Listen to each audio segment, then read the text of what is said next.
this is Gemma Smith with All Things Real Estate.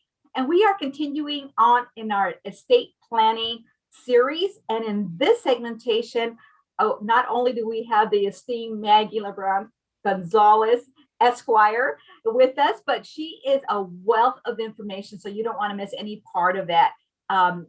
In this segmentation, we're going to talk about the Secure Act. So I'm not a whole lot of it, I have a whole lot of information on that, but it is that those questions that most folks are out there and saying, well, how is this going to impact my retirement, my estate planning? So in this brief segmentation, we're going to talk about it, but if you have, please write down all your questions. I know you'll get a lot of questions. And in our webinar, we invite you to join us and you have the opportunity to ask the question directly then. So welcome, Maggie, to our program. Thank you. Thank you for having me.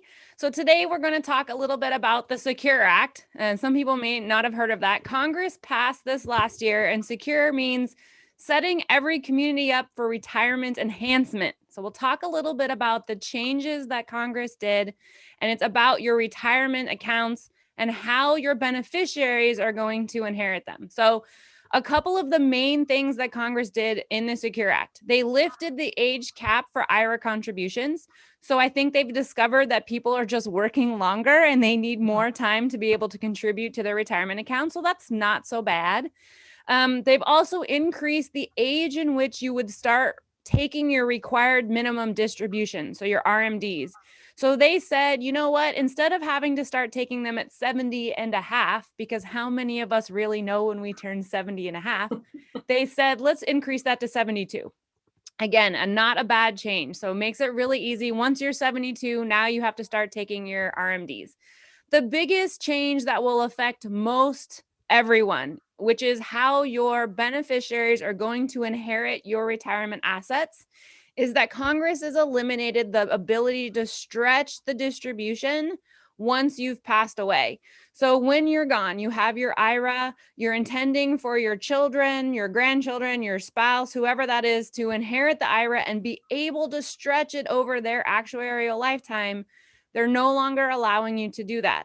So now the beneficiary has to take all of the distributions from this inherited retirement account within 10 years.